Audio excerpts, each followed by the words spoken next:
Bom dia, pessoal do segundo ano. Tudo bem com vocês? Espero que sim. Chegou a nossa vez. Nós vamos retomar hoje com o capítulo 6, que trata sobre verminoses causadas por platelmintos. Tá? Está na página 99 do livro de vocês.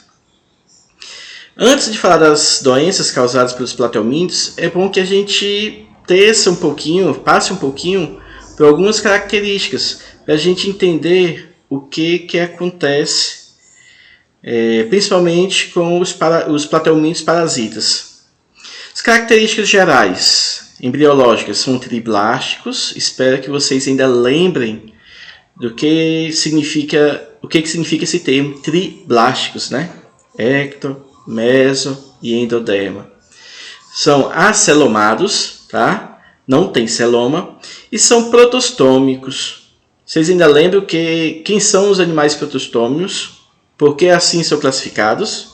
Se não lembrar, é bom dar uma volta lá no livro e dar uma olhada. Mas eu posso antecipar. Aqueles animais cujo blastóporo vai dar origem à boca, né? Bom, simetria bilateral. Tem termos aí que você já viu há bastante tempo, vão ter que lembrar agora. O habitat deles tem os platelmintos de vida livre e tem os platelmintos parasitas. Está aqui a figura de uma planária de vida livre e de um parasita, né? São 3 classes de platelmintos: os Turbellaria, os Trematoda e os Cestoda. Os Turbellaria compõe a classe onde está a planária, cujo exemplar é a planária. Tá? Ela não é parasita, vida livre, ambiente aquático, na sua maioria. Os Trematoda é onde o exemplar mais conhecido é o esquistossoma. São ectoendoparasitas. E os Cestoda, classe Cestoda, estão na classe Cestoda as tênias, tanto a tênia solium quanto a tênia saginata. Sistema digestivo. Vou dar uma pincelada aqui para a gente poder lembrar um pouquinho do que já foi falado em sala de aula, para a gente passar para as doenças. Mas antes das doenças, vamos falar do sistema digestório. Os platelmintos têm ou não têm sistema digestório? O sistema digestório está presente? É incompleto? É completo? Está aí. Sistema digestório incompleto e ausente nas tênias. Sistema excretor. A excreção dos platelmintos ela ocorre através dos protonefrídeos. O sistema nervoso é centralizado e ganglionar. No caso das planárias, eles se estendem ao longo do corpo da extremidade anterior até a extremidade posterior e os gânglios vão se interligando, dando o aspecto de escada. Sistema sensorial. Nas planárias, elas têm na extremidade anterior, elas têm os ocelos. E nos platelmintos parasitas, o sistema sensorial é pouco desenvolvido. Respiração. O sistema respiratório é ausente, as trocas gasosas ocorrem por difusão e eles não têm um sistema circulatório. Isso tudo é compensado pelo formato corporal deles. Achatados dorso-ventralmente, então a circulação de substâncias ao longo do corpo é bem mais fácil.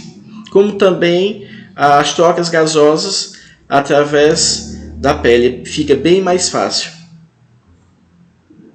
Reprodução assexuada, no caso dos turbelários, por regeneração, e nos Trematoda tem a pedogênese.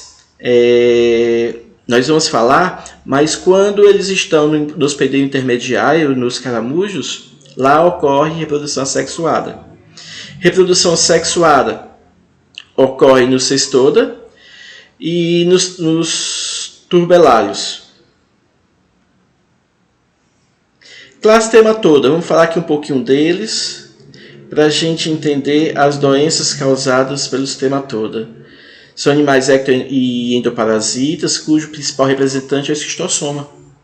Eles são dioicos, ou seja, tem um macho e tem um indivíduo fêmea. A doença causada pelo esquistossoma chama-se esquistossomose, ou barriga d'água. Assim chamado porque a contaminação ocorre através da água. Também chamado porque o indivíduo fica com a barriga grande, como com aspecto cheia. O modo de transmissão, pelas cercárias que penetram ativamente pela pele. No caso do homem, vai ser o hospedeiro definitivo e o caramujo é o hospedeiro intermediário. Bom, aqui nesse slide tem o ciclo de vida do esquistossoma. Se vocês estão vendo aqui direitinho, tem uma reserva de água, que pode ser um rio, pode ser um lago, pode ser uma lagoa, e basta que tenha alguém infectado, que por alguma circunstância vá fazer suas necessidades nas margens daquele manancial, e se essa pessoa estiver infectada, ela vai estar eliminando ovos contaminados. Esses ovos contaminados, uma vez em contato com a água, eles vão liberar uma larva chamada miracídio. Esse miracídio vai ficar nadando, buscando o hospedeiro intermediário, que vem a ser o caramujo. Mas não é qualquer caramujo. Tem que ser o caramujo Bionfalaria. Tá? No interior do caramujo, esse miracídio vai se reproduzir de forma assexuada e vai liberar larvas cercárias. Essas larvas cercárias é que podem penetrar ativamente na pele de quem elas encontrarem banhando naquele reservatório. Por isso, atenção muito especial, pessoal que teve aí na Semana Santa, que estava no sítio, perto do riacho, perto do açude, na lagoa, banhando. Se aquele reservatório d'água é contaminado, tem cercárias, você correu um sério risco dessas cercárias penetrar pela sua pele. Essa larva vai chegar na corrente sanguínea. Da corrente sanguínea, ela vai descer pelo sistema digestório e se depositar no sistema digestório baixo. Bom, ali o verme adulto ele vai liberar larvas e o ciclo recomeçar. Bom, mas como é que a gente poderia evitar a continuidade desse ciclo de vida? Como é que a gente poderia prevenir a contaminação por esquistossoma? Primeiro, controlar o hospedeiro intermediário, que é o caramujo Bionfalaria. Segundo, orientar a população quanto às medidas sanitárias, tipo, não banhar em local desconhecido, em lagos, riachos, bonitos, agradáveis, mas que seja desconhecido, que você não tenha conhecimento.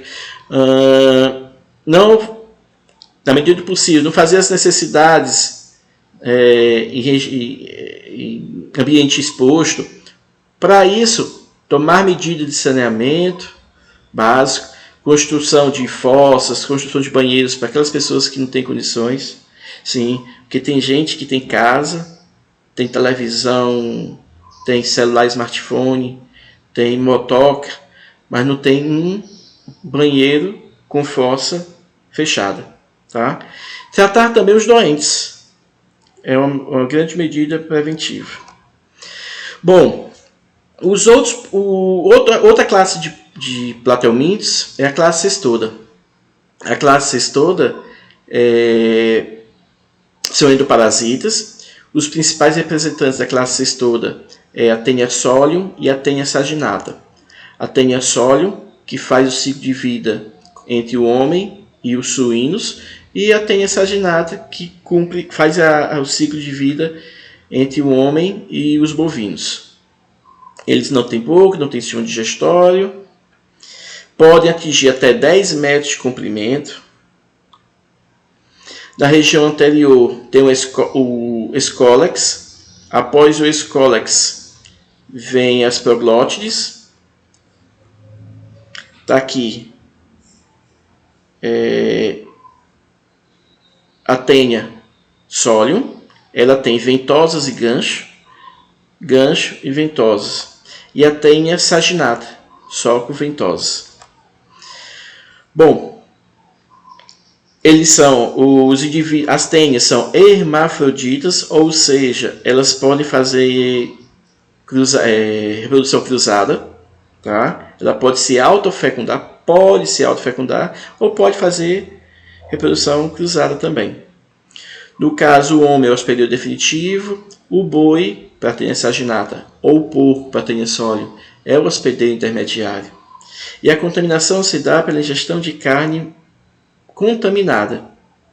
Uma carne mal passada, mal cozida, mal assada, contaminada, ela vai gerar infecção. Aqui no slide anterior, deixa eu voltar aqui, para explicar o que é essa fotografia. Aqui é carne de algum animal e esses pontinhos aqui são cisticercos, tá? Cisticercos, ou seja, é como se fossem uns carocinhos na carne. Isso aqui é o aspecto de uma carne fresca contaminada. Bom, ciclo de vida da tenha. Tá aqui, a pessoa ingere carne, vamos imaginar, carne de porco, né? Mal passada, mal cozida, mal assada, quase crua, contaminada. Contaminada significa o quê? Com ovos, com cisticercos, tá? Com ovos de tenha solium. Esses ovos de tenha solium vão descer até o intestino e lá no intestino eles vão eclodir e vão se transformar em indivíduos adultos. Um indivíduo adulto contaminado, ele vai estar eliminando ovos de tenha solium. Se por alguma circunstância ele fizer suas necessidades no ambiente aberto, tá? E por alguma circunstância o animal ingerir aquelas fezes com ovos, aqueles ovos vão se depositar na musculatura do animal e vão compor aqueles carocinhos na carne do animal. Aí vai que o criador vai abater aquele animal e vai consumir aquela carne, e aquela carne não vai ser bem cozida, bem assada, vai estar mal passada, vem o indivíduo e ingere novamente, e o ciclo recomeça. Daí, quais seriam as medidas profiláticas? Evitar comer carne crua ou mal passada, seja ela de porco, seja ela de boi, de gado. Evitar comer uma carne que porventura não tenha sido debelado algum cisticerco presente. Medidas de saneamento básico, tá? Banheiros, fossas, esgoto tratado, educação sanitária, inspeção rigorosa da carne de boi e de porco em abatedouros e açougues. Não está aqui, mas eu poderia sugerir também o tratamento dos doentes. A cisticercose é uma outra doença causada pelos plateumintos, onde no caso o homem vai ser o hospedeiro intermediário. Como hospedeiro intermediário? Ele não vai ingerir, ele não vai se contaminar pela ingestão da carne, ele vai se contaminar pela ingestão de água ou vegetais contaminados com ovos. Daí ele vai formar, esses ovos vão se depositar na musculatura humana e o homem termina se transformando em um hospedeiro intermediário. Isso aqui pode gerar, tá aqui, de acordo com o local de instalação da larva, pode gerar convulsões, pode provocar cegueira a curto, médio e longo prazo, paralisias, como até morte. Tratamento para cisticercose: intervenção cirúrgica para remover a larva ou talvez medicamentoso. Talvez o medicamentoso resolva. A profilaxia: higiene pessoal, cuidado com os alimentos, cuidado com a água que bebe, educação sanitária e saneamento básico. Bom, eu vou deixar aqui no final algumas páginas com as respectivas questões para vocês responderem, tá? Vocês vão respondendo, eu vou estar aqui à disposição de vocês, no fórum também, à disposição de vocês. Se vocês observarem ou talvez se perguntarem por que não são todas as questões, porque essas são inerentes aos plateumintos, tá? Não vamos falar de nematelmintos hoje. Hoje só plateumintos. E as questões estão aí e eu estou à disposição de vocês. Tá ok?